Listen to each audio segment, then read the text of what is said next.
Hello everybody and welcome back to yet another video in our awesome Spring Boot tutorial series. So before we start, I would just like to mention that one of you mentioned in the comments that my font is too small and that it's hard to read what I'm writing. So I increased it a bit, so hopefully you can see a bit better now, and if you're still having problems, do let me know and I'll try to make some more adjustments. So in this video we are going to introduce specifications. They will allow us to make some custom queries to do some selects on some properties that we have. For example, we mentioned that maybe we would like to be able to select our entities based on the modified timestamp, so that you can say, okay, give me all of the entities that have been modified from this timestamp on. Or for example, that you can say, give me all entities with this name, from just something like that. Based on the property that we have, just give me some entities. In order to do that, we need to build our Hibernate meta model. And in order to build our Hibernate meta model, we need to add another dependency. So this line here, as you can see, this is the new line that I added. Just copy paste this in our build Gradle file.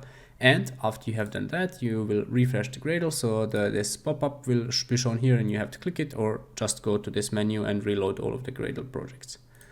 Once you have done all of that, go to your terminal, which you can see here, and just enter this line. So this will use the Gradle wrapper to execute a clean build, and it will exclude the tests.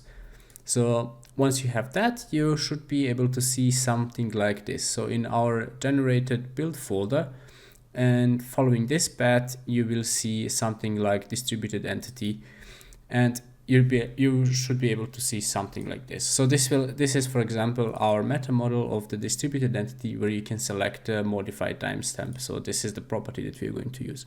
For now, just do that and ignore the rest. The rest will be clearer a bit later. So I will explain what exactly we are going to use this for. Okay, perfect. Once we have done that, we need to do some more changes. So our next change is to actually enable something called JPA repositories. They are used to create repository proxies for this configuration that we are going to create. So we're going to create a new configuration class. So in our folders on the same path, in the same package where our tutorial application is, let's create a configuration class. So it's a normal class, and let's name it something like tutorial configuration. And this tutorial configuration class will have two annotations. One of them will be at configuration, so to tell Spring that this is a configuration class, and the other annotation will be to enable the JPA repository. So at enable JPA repositories. And here we also have to say what's our repository base class. So our repository base class will be our distributed repository class. So distributed repository class. Yep. So we have that ready. So our configuration is ready. For now it's empty, we don't have much here, but this is the important part. So this annotation will allow us to use our JPA repositories and to create all of those nice specification that we need. Okay, so let's move on to the next step. In the next step, we are going to change our distributed repository. So currently, as you can see, it's an interface. We do not want that. We actually can keep this interface, or we can just rename it. So we are going to create, we will still have an interface, but we are also going to have an implementation of that interface, which will be our distributed repository implementation. We can let's just rename this one and change it from the interface to a class. So we are going to go here, and we are going to go refactor, and we can change signature. Sorry, not that. So we're going to rename it. So right click here, refactor, rename, and it's going to be repository impl. So it will be an implementation class. Yes, we want to change everything. So just click OK there. We're going to get rid of this because we do not need that anymore, and we are going to get rid of this. We don't need that anymore also, and we're going to change it to a class. So we have one related problem, and that's probably because we are implementing this somewhere. Let's see what the problem is. It would be useful. Okay, so here, so our user repository impl is extending this. Why is this? Okay, our user repository impl also repository got also renamed, so we can rename this back. We don't want that, so we would just want user repository.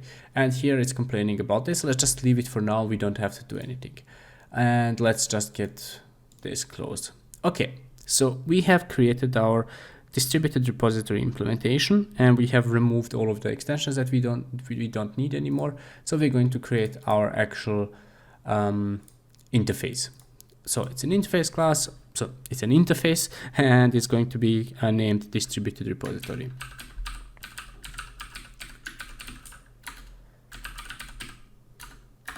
Okay, perfect. Once we have that, we also add our type. It's just an entity, and we are going to now extend something called JPA repository. So we're going to extend repository, which again takes in our entity and also integer, because that's the type of our ID. And we also have to use one more annotation on this interface, which is called no repository bean. So if we jump to this, you can see that this annotation excludes this repository from being picked up, and thus in consequence getting an instance being created. So we don't want an instance being created for this interface. Okay, perfect. And once we have that, we can go to our user repository, and we can now remove this impl part, and this will use our newly created interface. Perfect. So we have sorted that. Now we move back to our implementation class, which is just done by clicking here. And we are going to now implement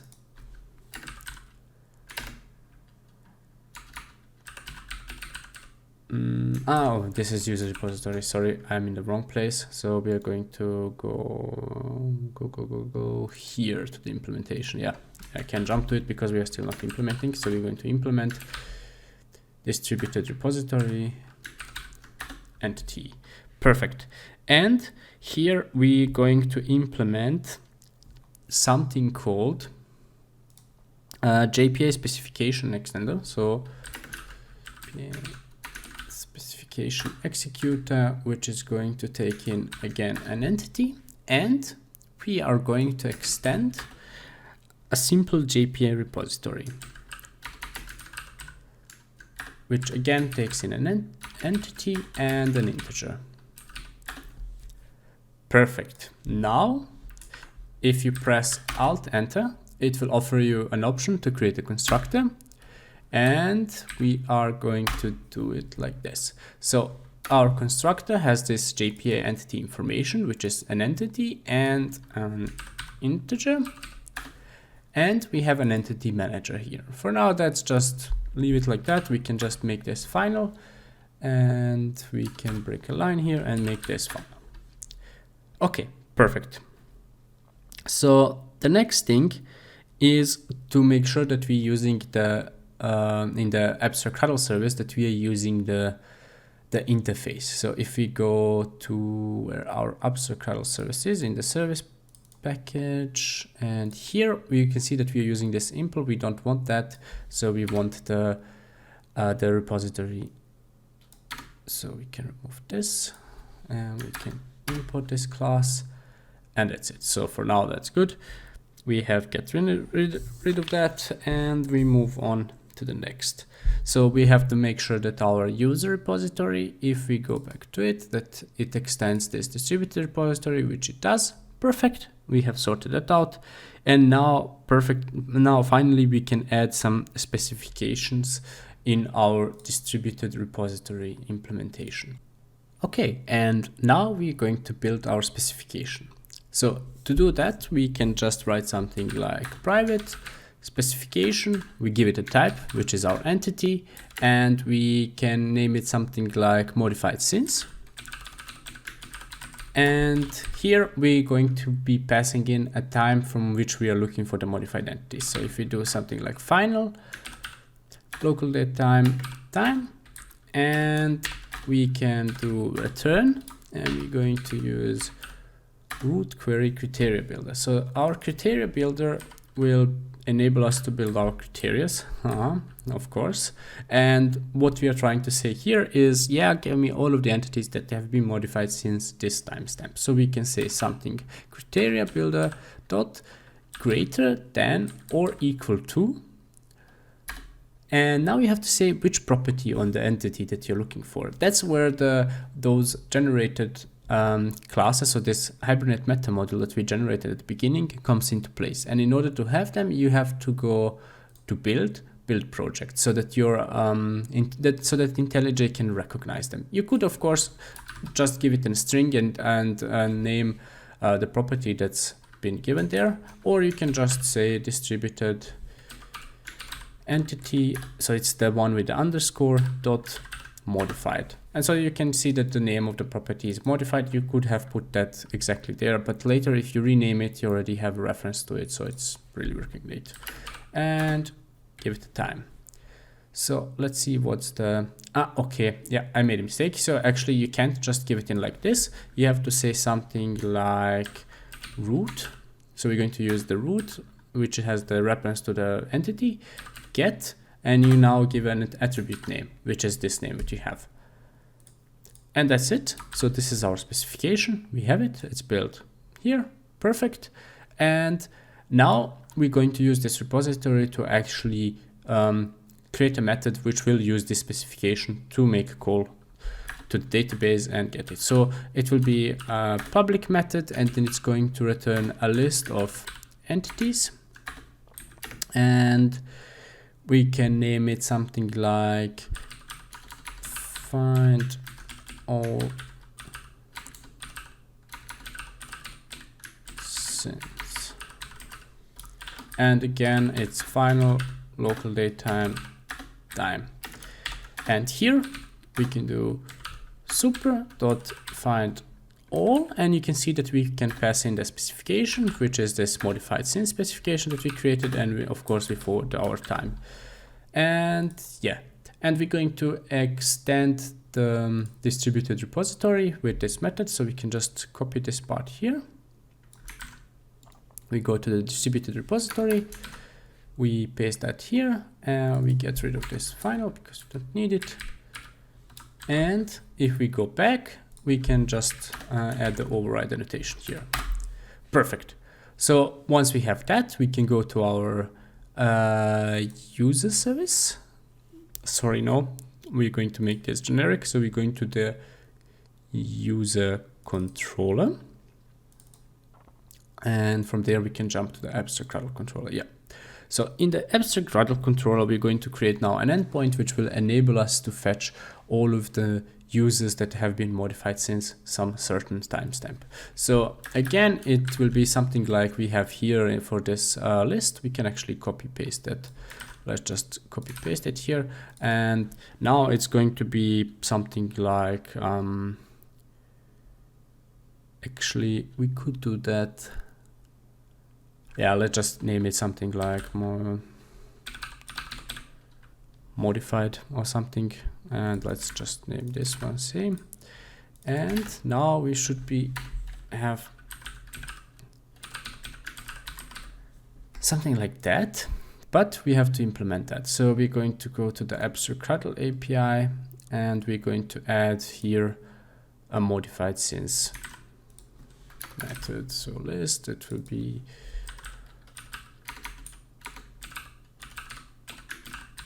since. Will take local date time. So this is just something that we are passing in. And let's get to that.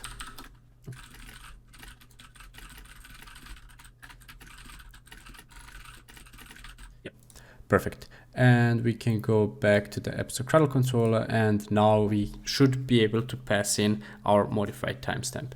So we are going to add something called request parameter. So this is something that we will be able to pass in our URL. and we're going to give it some name, something like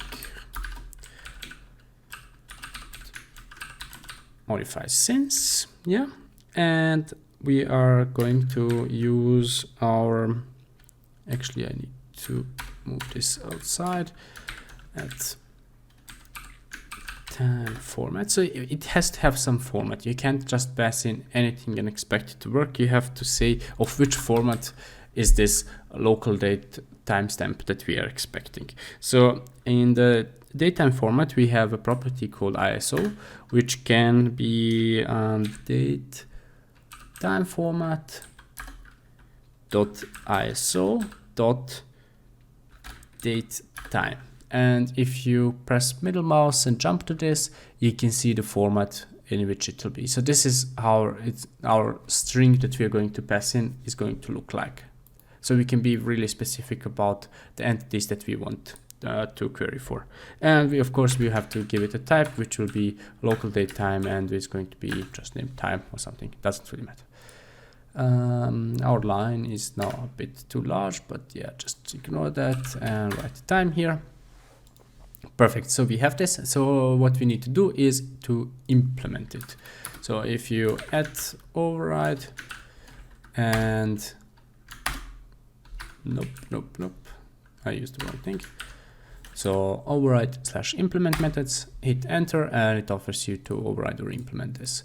And what do you do here? You again go to our repository, find all modified since, you pass in time, and it gives you back a list of entities. Perfect. And now we have to do exactly the same as what we did here in our list. So we can just copy paste this. And of course, as we talked before, we should not have duplicate code, so we can move this so we can extract it to a method, and it will offer us, so we can call it something like get okay, not get how would we name it? Get details, something like that. Yeah, and we want to copy this one so that we have the same place. So we have the same thing. We can just move it to our helper region. Perfect, and get rid of these lines. So if I'm not wrong, this should already work. Yeah, we have our stuff implemented.